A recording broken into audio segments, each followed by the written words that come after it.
Back during the dark ages of the 1990s, young Chris Miller stumbled upon an artifact that would become a lifelong obsession. Now, armed with a mind full of nostalgia and a basement full of comic books, Chris attempts to analyze the art and the artist that made him comics crazy. Why this fool got more comics than a motherfucker? Hey everyone, this is Chris Crazy House, and I'd like to welcome you all to a brand new episode of Chris Crazy House Presents Comics Crazy. And today we're going to be talking about one of my favorite comic books of all time, and that is The Savage Dragon, #1. So those of you who have been watching Comics Crazy, if you remember on the first season, I did a lot of comic books by Erik Larsen, mostly his work on The Amazing Spider-Man from the early 90s. So I decided it was about time for me to jump into his creator-owned series, The Savage Dragon. This book was a big inspiration for me personally as an artist who loves drawing big action sequences and just having a lot of fun with my art and my characters. And I can tell that Erik Larsen is also a big inspiration for a lot of other popular comic books out there. The way that Erik Larsen does his storytelling is very reminiscent of the way that Robert Kirkman does his storytelling, especially in his superhero books like Invincible. If you are a fan of Savage Dragon, I know you'll enjoy this. But if you're not a fan, this is going to be a treat for you as well. You're going to get to see the super strong Officer Dragon taking on the super freaks of Chicago. No, not those type of super freaks, but let's be honest, the character of Cutthroat does look a lot like Rick James. So let's talk about the creative team for this book, shall we? And the creative team for Savage Dragon #1 is basically Erik Larsen. When he decided to do this creator-owned book, he decided to do most of the work. Erik Larsen is basically the writer, the penciler, and the inker for The Savage Dragon.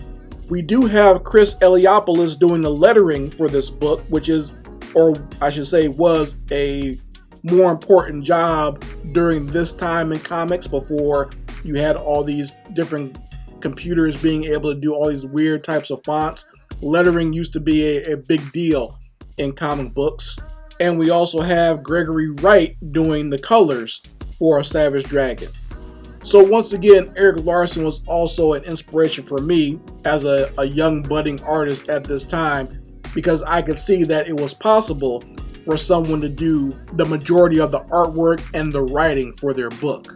Obviously, he's not the only artist out there at this time who was doing that. There are lots of others, but we will get to those when we get to them on Comics Crazy.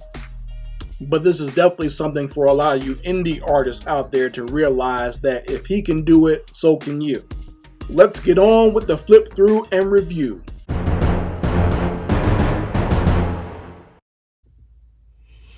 Alright folks, here we are, Savage Dragon #1. This is most definitely the newsstand issue that came out in summer of 1992. I bought this at a pharmacy when they still had comic books on the newsstand, and I bought it there, and it was the pharmacy that was right across the street from Long Branch Boardwalk. So right there in the beach area, in the boardwalk area, that's where I bought this comic book, and it's still in pretty decent condition considering it's been through the ringer, because I've read it a lot and I've looked through it a lot. But even that first day that I bought it, I remember actually reading it at least 2 times, because I was working as a junior counselor at a summer camp, and I remember reading it during the lunch break, and I also remember reading it once I got home. So we're going to peel this open here, and we're going to take a look at Savage Dragon #1. This is Erik Larsen doing his own thing in all his glory. Very simple story, so I'm letting you know there's nothing complicated about this origin issue. This is basically the type of comic you would expect from Erik Larsen. There's no frills, nothing complicated. It's just about a bunch of super-powered freaks are taking over in Chicago and committing lots of crimes, and you got a superpowered freak joining the police force to stop them. That's the story, pure and simple. Once again, it's no frills. This cover is very simple. You got the character of Dragon just running at you on the cover. You got some good debris flying around him. It almost looks like an action shot from the actual book. You know, he's not wearing a superhero costume. He's just in a tank top and some jeans. So, you know, rocking the wife beater, coming right at you. And it just says intense action from Erik Larsen. So let's peel it open, and we're going to take a look here at Savage Dragon #1. So I know that there's a remix version of this, and I actually have, let me just show you guys real quick. We'll look at this another time, but I actually have the archive version, and there's a remix version of the first issue where the pages and the story are remixed around to make it more chronological.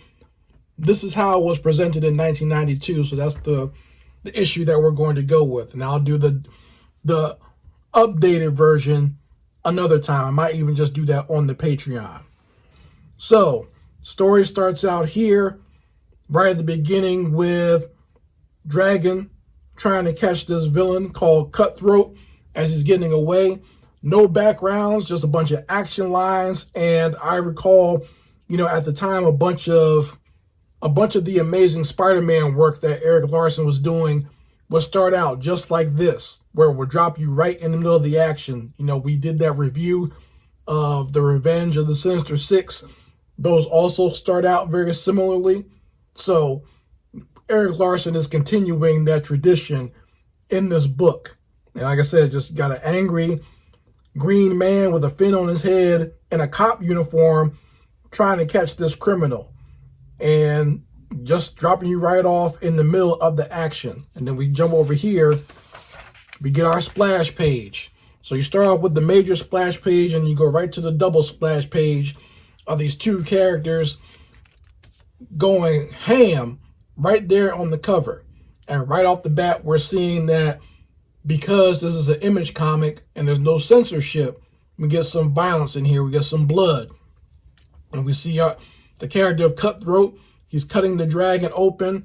And we see dead police in the background. And this is Cutthroat's little girlfriend. And her 80s. Looks like she should be in an 80s rock video. or dancing in a strip club. But, you know, that's pretty much the same thing if you think about 80s hair bands and their music back then. They had a bunch of strippers in the video. But that's how she's looking.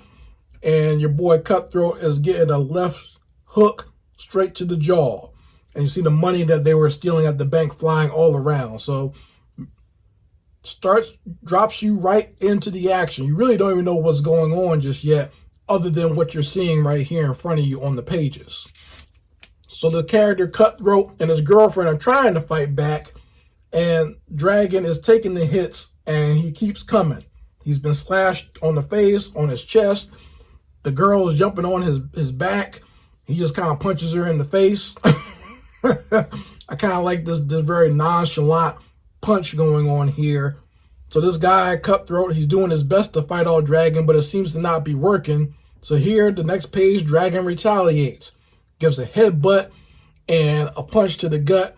And the classic big Erik Larsen punch where the character is literally flying off the screen right at the camera as he's getting hit with an uppercut. And also breaking the sides of this panel here. So very cool in the way that this is done. And you kind of get a little bit of a frame going on here with Dragon being framed by this guy's broken body. Very cool looking. So this is where it turns into an 80s action movie. You know, the bad guy he's knocked down, but he's not completely down for the count. In fact, he's trying to get up and talk shit. Like he still wants to fight. He still doesn't see why he should let Dragon take him in. And Dragon basically tells him, because I say so. And, you know, he's looking very intimidating. His face is slashed, but he's looking pretty hardcore. You can see the veins in his neck. So very much a scene that you would see out of like a Arnold Schwarzenegger movie or a Dirty Harry movie or something like that. And this guy just gives up And you see he's cowering now, but he was looking real tough in his lead up panel right here. But you see he's cowering now under the dragon's shadow. So, and we got the classic Erik Larsen hard cut. And we cut right to these two being arrested. And this is where one of the regular police officers asked Dragon, telling him good job and welcome to the force. And Dragon, basically said he's had rougher days than this before. And this is where we do the flashback. So let's cut over to the flashback. It just says before. So you know that this is a flashback. And we see Dragon sitting in a field that's on fire. And obviously he's completely naked. We find out that Dragon has amnesia. He doesn't know what happened to him before he wound up in that field. He doesn't know where he's from. Doesn't know his real name. He knows everything else. He seems to know who the president is. He knows who the sports teams are. But he has no idea how he got where he is or who he is or how he got his powers. He's just there. So in this, he basically winds up befriending Lieutenant Frank Darling, who becomes like his confidant and best friend. He's the one that helped, found him in the field and is helping him while he's in the hospital. And we see that all the old school superheroes, people like Super Patriot, they're getting beat down by all these super freaks that are out in the city right now. So even the classic superheroes with the capes and the boots, they're not doing too well. So that's when Frank comes upstairs. He's got the dragon staying at his cousin's house, right? Or his brother-in-law's house, and got him a job working on the docks. But he wants Dragon to join the police force. He says, they'll have a chance fighting these freaks. Dragon just goes ahead and joins the police force and uses his powers for good. Dragon is very thankful. He says, I appreciate all the things that you've done for me, but I don't really remember who I am or what's going on in my life. I don't think it would be a good idea for me to be joining a police force. And Frank is very upset. He has a conversation with his lady talking about this guy owes me. I don't know why he won't help. But, she feels like he should count his blessings. The fact that the dragon is not a criminal and the dragon is actually on a good path in life, that's what he should be glad of. But Frank is still worried because the police are losing out there. There's nothing they can do against all these super freaks. So here's where we get to the middle action scene in the book where some criminals have broken into this factory in this warehouse that the dragon is working at, and they're looking to get some money. And Dragon decides that it's time to step in and do the right thing and stop these guys in their tracks. He smashes this guy's hand just by grabbing it, then throws his face into a wall. And now you got this redhead Skeletor looking dude trying to jump in on him. And he gets punched right in the face and knocked off. He gets backhanded off screen. And that's when they try to say hey, you're a freak like us. Why are you helping people? You could be out here robbing people like us. And then Dragon responds that he doesn't want that. He wants to just put them in jail. Dragon seems to have a sense of righteousness and doesn't want to be out here committing crimes like these other freaks. So the real cops are called and these guys are hauled off to jail. But the guy, Fred, who owns the actual company, he's upset because he said, those guys, all they wanted was some money. And now you've gotten me in trouble. They'll be back and they'll try to rob me again. It's going to get even worse. We don't get to see what happens, but we know it gets worse because Frank's entire factory blows up in one of Erik Larsen's infamous explosions. Now, this one is actually a full page. It's not just a panel. We get to actually see the entire thing explode. We get to see the big sound effect right there. So you get the effect of just how massive the explosion is. And right here we see the aftermath of the explosion as the debris comes down. Dragon emerges okay. Obviously he's impervious to fire and explosions. But we see as he collapses, he's upset that his friend Fred just passed away in this explosion. He says, damn. So I like the storytelling of this. As he emerges from the fire and the explosion and the debris, he still kind of falls to his knees, and you can see he's upset and anguish and has some regrets. And Frank is watching this on TV, and that's when Dragon shows up, butt naked. I don't know what Frank thought was going to happen, but I'd be pretty nervous if this big green naked guy just showed up at my front door. And he walks on in and basically tells him, you know what, I'm ready to join the police force now. He's ready to go out there and take on all the super freaks of Chicago. So our flashback is over, and we are back to the present day, and we are back in 80s action mode. You got the cop, typical cops getting shot at by the bad guys. She's sitting here, she's trying to move out of the way of those gun blasts. She falls to the ground, and when she looks up, she sees the feet and looks straight up at Dragon. And our boy Dragon is sitting here looking like Sylvester Stallone and Cobra. Got the shades on, got the tank top and the police pants. He's ready to go there and take down some bad guys. She says there's about 20 guys in there. They got a couple of hostages. How are you going to get in there? Well, Dragon comes ready with these high-powered rifles. Now, one of them looks like, I don't know what kind of guns these are supposed to be. Like, they look like a mix of, like, Uzis and AK-47s and M16s. But he's got one in each hand. He's got these humongous bullets on a bandolier around his body. So, the cop is asking how in the hell he's going to get in there. And we see Dragon jump straight up into the air in one of these very long panels that Erik Larsen likes to do, where it takes up the entire page, and we follow the eye of the cop down here and see that Dragon is jumping straight into the air, and we get a splash page of him crashing through the roof of his house to take out these bad guys. Actually, a very cool looking page here. We see him falling through. You get that typical debris that Erik Larsen likes to draw. We see our bad guys in the background here. Now, these aren't super freaks. These are just regular old, plain old bad guys. Look like they just got off a pirate ship. You got the bearded biker. You got this guy kind of looking like Wolverine with the mutton chops. And you can see that they've killed some hostages in there already. And our boy Dragon is jumping in to wreck some shop. Straight out of an 80s action movie. This panel right here, where you got the Dragon just unloading every bullet he can on these bad guys, right?